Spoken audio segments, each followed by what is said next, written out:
오늘 우리에게 주시는 하나님의 말씀은 누가복음 12장 22절에부터 32절까지의 말씀입니다.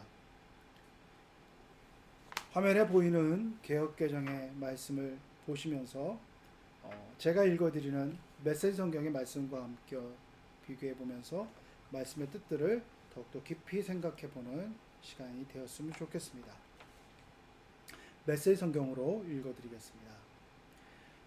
예수께서 같은 주제로 제자들에게 더 말씀하셨다.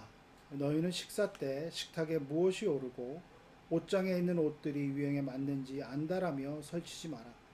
너희 내면의 삶은 뱃속에 넣는 음식이 전부가 아니며 너희 겉모습도 몸에 걸치는 옷이 전부가 아니다. 까마귀를 보아라. 얽매일 것이 없이 자유롭고 업무에 속박되지 않으며 하나님이 돌보시니 염려가 없다. 너희는 그 까마귀보다 훨씬 더 중요하다.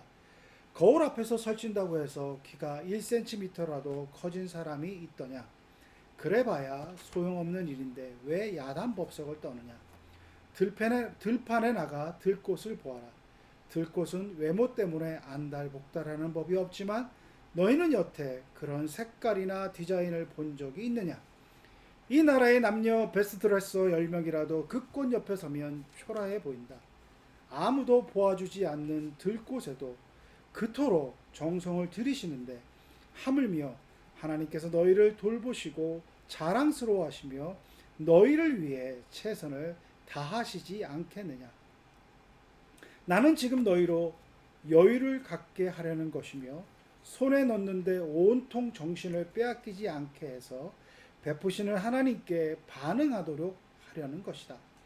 하나님과 그분의 일하시는 방식을 모르는 사람은 그런 일로 안달하지만 너희는 하나님을 알고 그분의 일하시는 방식도 안다. 너희는 하나님의 실체가 되시고 하나님이 주도하시며 하나님이 공급하시는 삶에 흠뻑 젖어 살아라. 너희 매일의 삶에 필요한 것을 하나님께서 모두 채워 주실 것이다. 뭔가 놓칠까봐 걱정하지 마라. 너희는 내가 가장 사랑하는 친구다. 아멘. 오늘은 특별히 젊은이들과 함께 젊은이들에게 포커스를 두고 말씀을 전하고자 복장도 좀 젊게 해보았습니다. 어떻게 젊게 보이는지 모르겠습니다. 우리 젊은이들을 생각하면 참 그 젊음 자체가 얼마나 싱그러운지, 젊음 자체가 얼마나 귀한지를 사실 젊은이들은 잘 모릅니다. 젊을 때에는 그것을 모르고 어떻게 보면 나이 들어서 좀 중년의 때가 지나가다 보면 젊은이들 모습 보는 것만으로도 참 귀하고 어떻게 보면 사랑스럽게 보여지는 것, 그것이 젊음이라는 것을 느끼게 됩니다. 제가 젊은이들을 만나게 되고 젊은이들과 함께 또 사역을 하는 데 있어서 제가 이런 얘기를 할 때 젊은이들의 표정이 별로 좋지 않았습니다. 목사님 무슨 그런 소리를 하세요. 저희는 이런저런 일 때문에 너무나 고민이 많고 젊음의 때가 그렇게 좋게 느껴지지는 않습니다. 라고 하는 그런 얘기를 할 때마다 마음 한켠에 참 안타까움이 있었습니다. 왜 그들에게 염려가 있고 그들에게 근심이 있을까요? 우리가 봤을 때는 젊은 그 자체가 참 너무나도 아름다운데 막상 그 젊음의 때를 살아가는 젊은이들에게는 취업의 근심, 또 앞날에 대한 어떤 준비, 또 내일에 대한 불확실성, 이런 것들 때문에 그 젊음을 만끽하지 못하고 그러한 생활의 염려 때문에, 근심 때문에 짓눌려 살아가는 모습을 보게 될 때가 많았습니다. 단순히 그것이 염려와 근심으로 끝나는 것이 아니라 그 모습 속에서 살아가는 것이 어떤 우리가 생각하는 참 염려하지 마라, 근심하지 마라, 걱정하지 마라, 그 수준을 넘어서 장애가 오고 그런 문제들 때문에 학업을 중단하기도 하고 직장 생활을 중단하기도 하고 그런 심각한 모습으로 그 어려움을 겪어나가는 청년들을 볼 때마다 참 마음이 아플 때가 많았습니다. 제가 오늘 특별히 청년들을 대상으로 이 말씀을 전하고자 하는 이유가 있고 이 말씀을 함께 나누고자 하는 것은 단순히 청년들만이 아니라 우리 인생에 특별히 신앙인들의 근본적인 질문을 가지고 한번 우리의 신앙을 점검해 봤으면 하는 그런 마음으로 이 말씀을 전하게 됩니다. 염려하지 마라, 근심하지 마라, 하나님 지켜주신다, 너희와 함께 하신다 라고 하는 그 얘기를 할 때 제가 이 말씀을 준비하면서 많은 목사님들의 설교들을 한번 이 본문을 어떻게 전하시는지 살펴보았습니다. 참 귀한 은혜도 있었고 도전도 있었지만 대체적으로 목사님들의 접근 방식에 있어서 제 마음을 안타깝게 하는 그런 접근 방식이었습니다. 그래서 뭐냐 하면 뭔가 윽박지르고 네가 염려하는 것은 믿음이 없어서라는 것이야. 믿음이 없기 때문에 염려하는 거지. 믿음을 가져봐. 하나님과 함께하고 동행하는 삶을 살아봐. 어떻게 염려할 수 있겠니? 그러니 너는 믿음이 없는 것이야. 그러니 다시 한번 믿음을 더욱더 굳건히 갖도록 노력해 보아라. 맞는 말씀이시죠. 틀린 말은 아닐 것입니다. 본질적으로 맞다고 할 수 있지만 제가 그렇게 접근하는 것에 대해서 뭔가 상당히 안타까움과 또 제 마음 가운데는 불편함이 있었습니다. 젊은이들뿐만 아니라 염려하고 근심하는 많은 사람들은 누가 염려하고 근심하고 싶어서 하겠습니까? 누가 염려와 근심이 불신앙의 모습이라는 걸 몰라서 그렇겠습니까? 그러나 그 염려와 근심을 가져볼 수밖에 없는 그 삶의 무게, 실존적 어려움, 그 상황을 맞닥뜨리고 살아가는 그들에 대한 따뜻함, 어떻게 보면 그들에 대한 연민, 그것보다는 너무나 신앙적으로 아니면 교리적으로 그렇게 접근하는 모습을 볼 때마다 저만이라도 그러지 말아야 됐다는 생각으로 사실 오늘 말씀을 준비하게 되었습니다. 많은 젊은이들이 염려와 근심이 있고 그 염려와 근심을 헤쳐나가기 위해서 정말 많이들 노력합니다. 취업을 위해서 정말 밤잠을 설쳐가면서 노력합니다. 어떤 친구들은 정말 어떻게 보면 너무나도 쉽게 취업을 해버립니다. 그런 친구들을 보면 부럽기도 하고 그런 친구들을 보면 승승장구하는 모습에서 격려와 축하를 해주기도 하지만 그렇게 너무나도 자연스럽게 쉽게 취업하는 친구도 있음에도 불구하고 어떤 친구들은 정말 이력서 수백 통을 쓰는 그런 마음을 가지고 수십 차례 수백 차례 이력서를 내고 지원을 해보지만 탈락하고 고배를 마시고 자신의 노력이 인정받지 못하는 그 모습 속에서 좌절 가운데 있는 친구들도 물론 있다고 합니다. 단번에 취업에 성공한 친구들은 겉으로는 열심히 해, 언젠가 좋은 일이 있겠지라고 하지만 사실 그들의 마음 가운데 정말로 시험에 불합격하고 간절히 노력하고 간절히 정말 내 최선을 다했지만 결과는 내가 원하는 대로 이루어지지 않는 그들의 마음을 사실 겪어보지 않으면 모르는 것입니다. 아무리 머리로 이해하고 아무리 그들의 마음과 함께 한다고 하는 마음을 가지고 한다 하더라도 정말 떨어져 보고 낙방해 보고 실패와 좌절을 겪어보고 그 자리에 그대로 머무를 수밖에 없는 사람이라 가지고 있는 그 마음은 사실 그 사람만이 알 수밖에 없는 그런 한계가 있습니다. 그럼에도 불구하고 오늘 저는 우리 젊은이들에게 어떻게 보면 너희들의 믿음이 없어서 너희들의 믿음에 부족해서 그것이 아니라 하나님께서 함께 하시는 그 삶, 하나님께서 예비해 주신 그 삶이 얼마나 찬란하고 아름다운가, 그것이 너희들이 생각하는 것보다 더 귀하다라고 하는 것을 어떻게 보면 부족한 저의 모습을 함께 나누면서 우리 젊은이들에게 전해주고 싶은 그런 마음을 가지고 오늘 이 말씀을 전하게 됩니다. 오늘 이 본문의 말씀은 전후 맥락을 보면 사실 돈의 문제를 집중적으로 거론하고 있습니다.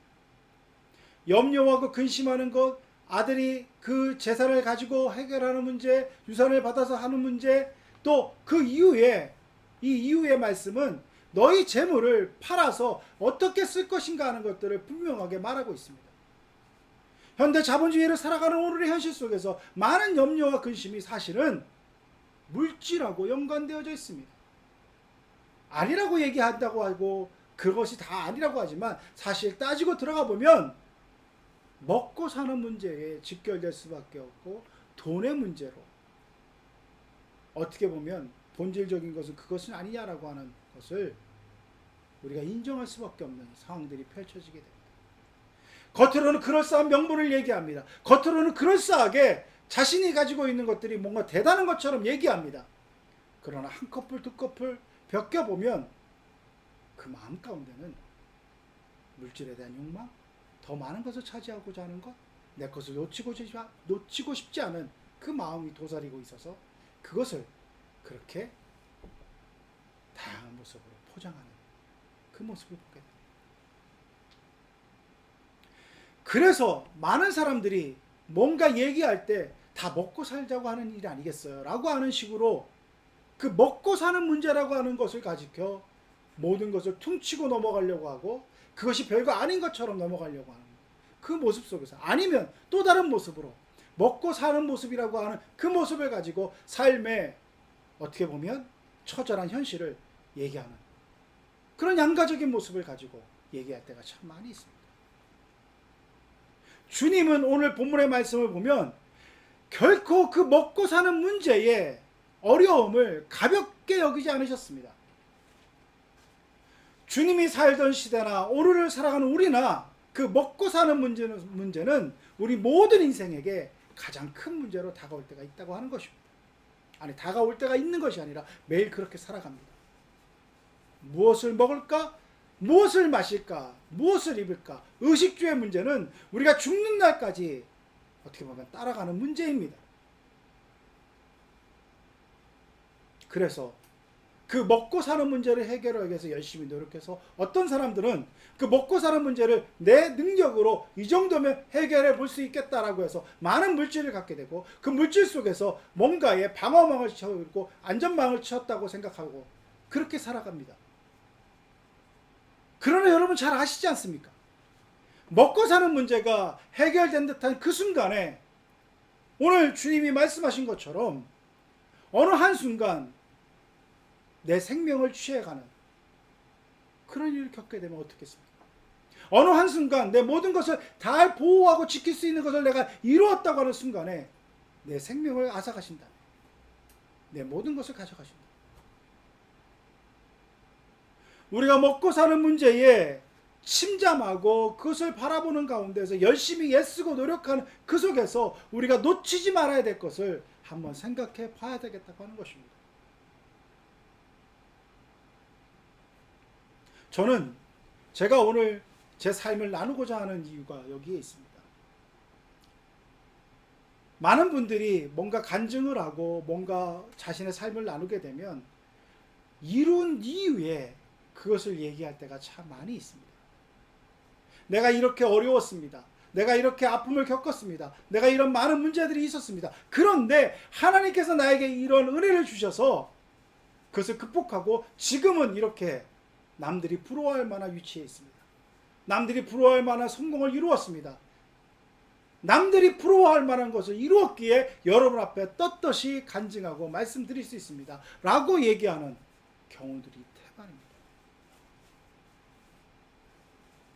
물론 그렇게 하나님께서 귀하게 쓰시는 분도 있고 그런 성공을 맛본 분도 계십니다.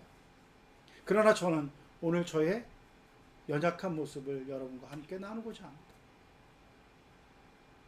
이것은 제가 3년 전에 독일에서 함께 나눴던 말씀의 일부분입니다. 저는 도저히 그렇게 그 자리에 가서 말씀을 전할 수 있는 형편과 여건이 아니라고 생각했습니다. 제 친구 목사님이 목회하고 있는 독일교회에서 그리스도인으로서 신앙인으로서 사회에서 어떻게 살 것인가라고 하는 주제를 가지고 강사를 섭외하고 그 강사를 모셔서 말씀을 전하고자 하는 그런 의도를 가지고 강사를 모시고자 하는 그런 상황에서 그 친구 목사님이 저에게 요청했습니다. 네가 와서 한번 목회를 하면서 임지가 없어서 일반적인 그런 어떤 직장에서 생활하는 것 가운데서 신앙인들이 겪어야 될 문제를 한번 얘기해 줬으면 좋겠다. 저는 처음에 너무나도 감사하게 생각되었었습니다. 그런데 생각하고 또 기도하는 가운데 제 마음 가운데 가장 먼저 떠오르는 생각은 제 모습이 부끄럽다라고 하는 그런 생각이었습니다.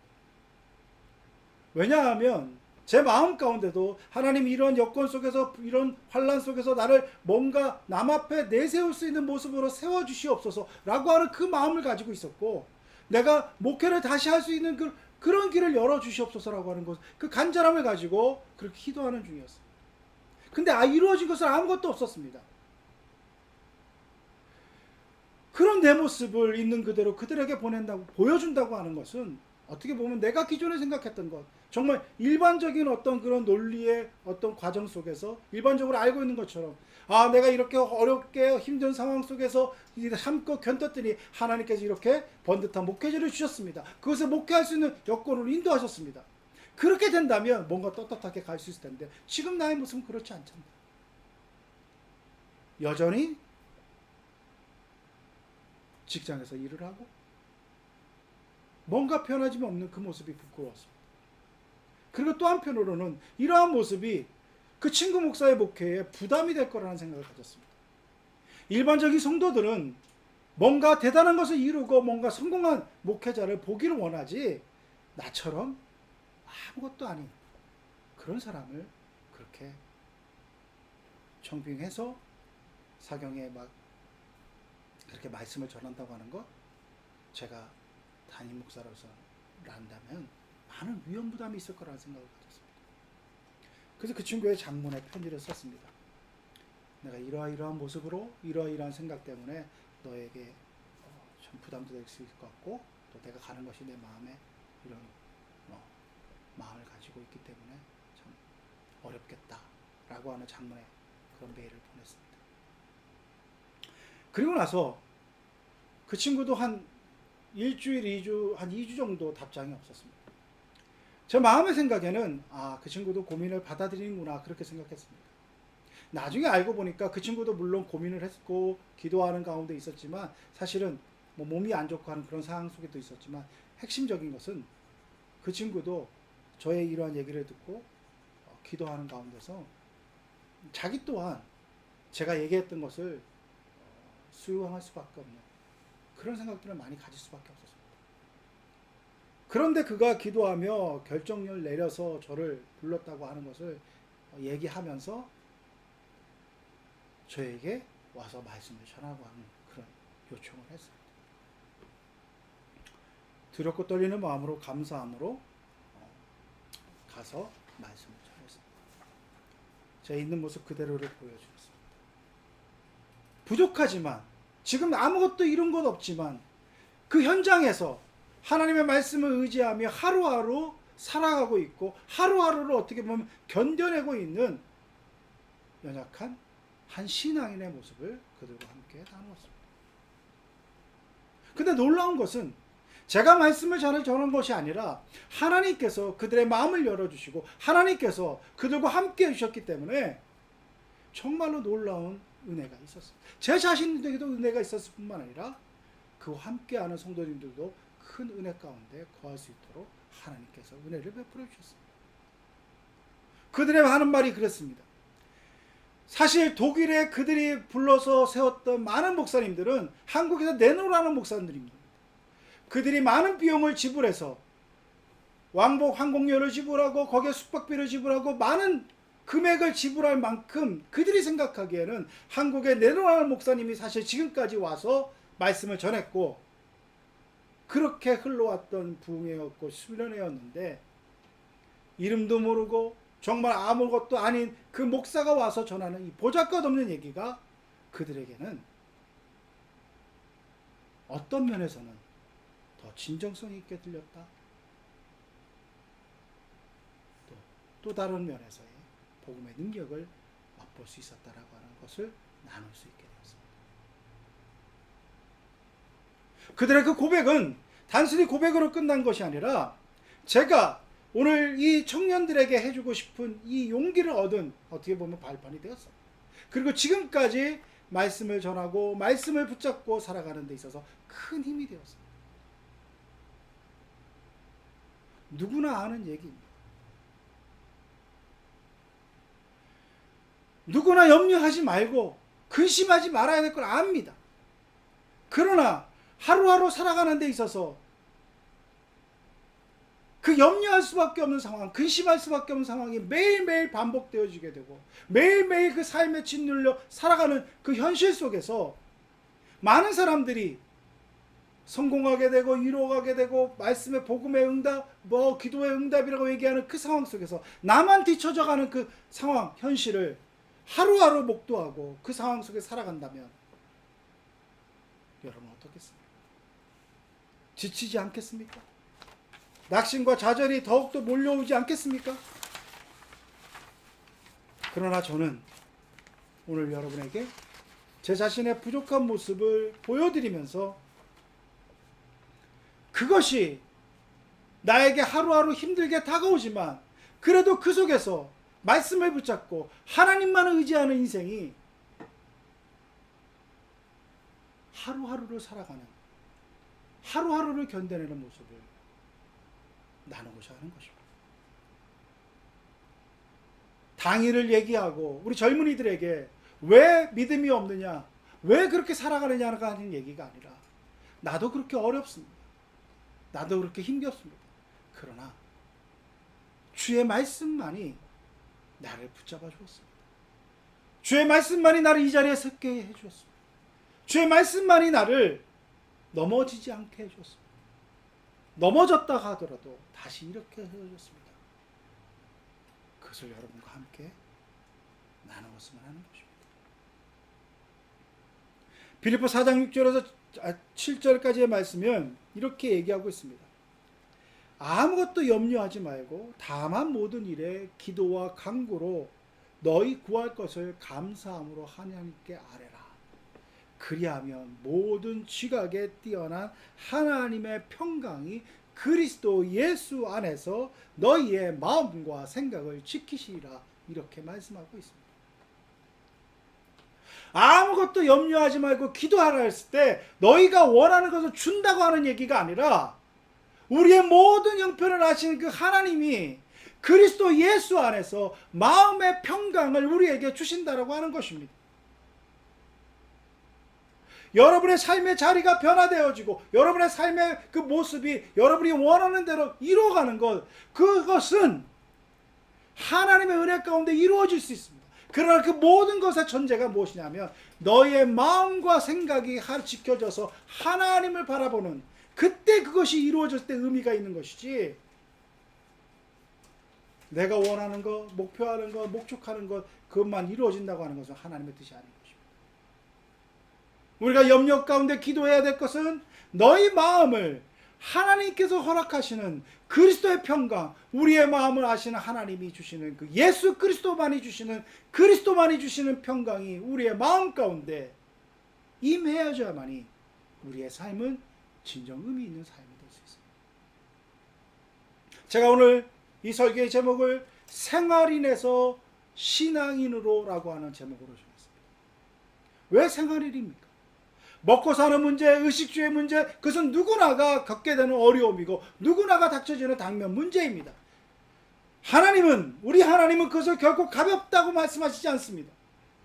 그것이 무의미하다고 말하지 않습니다. 하루하루를 살아가는데 생활인으로서 최선을 다해서 그것을 이루기 위해서 살아가는 그 모습 귀합니다. 그러나 저와 여러분은 그 생활인으로 머물러 있는 존재로 부름받은 것이 아닙니다. 세상에 주는 그 생활인의 무게를 딛고 일어서서 오직 하나님만을 바라보며 오직 하나님의 말씀만을 의지하며 하나님과 동행하는 자로서의 신앙인으로 우리가 부름받았다라고 하는 것입니다. 하루하루의 삶의 모습이 어렵고 힘들다 하더라도 그 모습이 여러분이 생각하는 것대로 되어지지 않는다 할지라도, 그렇기 때문에 염려와 근심과 두려움이 여러분을 더욱더 짓누른다 할지라도 우리의 부르심의 목적, 우리는 그냥 그 자리에 출석 주저앉아 버리는 그런 존재로 하나님이 불러주지 않으셨습니다. 저와 여러분은 그 속에서 하나님을 바라보며 기도하며 그 염려의 자리를 기도의 자리로 변화시키고 그 불안과 근심의 자리를 주님께 찬양하는 자리로 변화시키고 주님을 높여드리는 그런 고백의 자리로 변화시키는 신앙으로 저와 여러분을 불러주셨다고 하는 것입니다. 저는 그렇게 하루하루를 살아가고 있습니다. 제 앞날의 모습이 어떻게 될지 모릅니다. 그러나 하루하루를 살아가는 그 모습 속에서 단순한 생활인으로 머물러 그 속에서 허우적거리며 살아가는 것이 아니라 주님이 기뻐하시고 원하시는 그 신앙인으로서의 삶을 붙잡고 하루하루를 살아가는 그 몸부림이 우리에겐 있어야 된다고 하는 것입니다. 여러분, 너무나 쉽게 타협하지 마십시오. 젊음의 때에 너무나 쉽게 타협해서 생활인으로서 만족하며 그 안에서 남들보다 뭔가 뛰어나게 뭔가 이루었다고 그것을 내세우며 자랑하며 착각하지 마십시오. 그것은 여러분을 결코 온전케 하지 않습니다.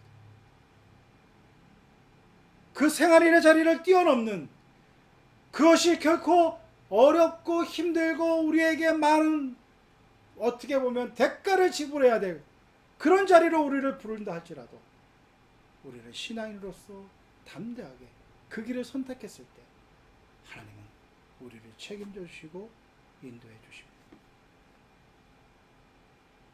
최근에 드라마 중에서 모자무사라고 하는 드라마가 있습니다. 모두가 자신의 무가치함과 싸운다고 하는 그 줄임말이 모자무사인데, 이 드라마의 내용은 여러분 한번 봐보시기 바랍니다. 아주 많은 도전과 또 생각할 거리를 주는 내용입니다.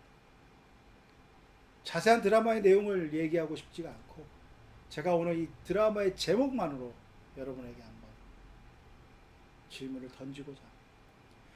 모두가 자신의 무가치함과 싸우고 있는 오늘날의 현실 속에서 여러분은 여러분의 무가치함을 어떤 모습으로 그 가치함으로 증명해낼 수 있습니까? 아니하면 그 무가치함 그 자체만으로도 여러분의 삶에 그 존재의 의미를 어떻게 증명해 줄 수 있겠습니까? 세상이 말하는 가치와 세상이 말하는 쓰임과 이것만을 생각해 본다면 우리는 온전히 자신의 무가치함을 싸워서 이겨나가는 그런 인생으로 살아갈 수 없습니다. 오직 하나님의 말씀, 예수 그리스도가 오늘 우리에게 주시는 이 말씀을 보여잡고 모든 염려와 근심과 걱정과 두려움을 물리쳐 나가며 그 속에서 허우적거리며 세상의 방법을 찾아가는 것이 아니라 젊음일 때일수록 더욱더 신앙으로 극복해나 신앙인으로 하나님의 뜻을 더욱더 분명히 따르며 그 고백과 결단으로 담대히 그 자리에서 나는 하나님만 따르겠습니다. 나는 하나님만 의지하겠습니다. 나는 더 이상 두려움과 염려와 근심과 걱정을 내려놓고 오직 주님만 바라보겠습니다. 그런 고백이, 그런 패기가, 그런 신앙의 패기가 고백되어지는 귀한 청년들이 될 수 있기를 간절히 바랍니다. 또한 우리 모든 신앙인들이 이러한 고백 속에서 다시 한번 용기를 얻고 일어설 수 있기를 간절히 바랍니다. 함께 기도드리겠습니다. 하나님, 두렵고 떨릴 때가 많습니다.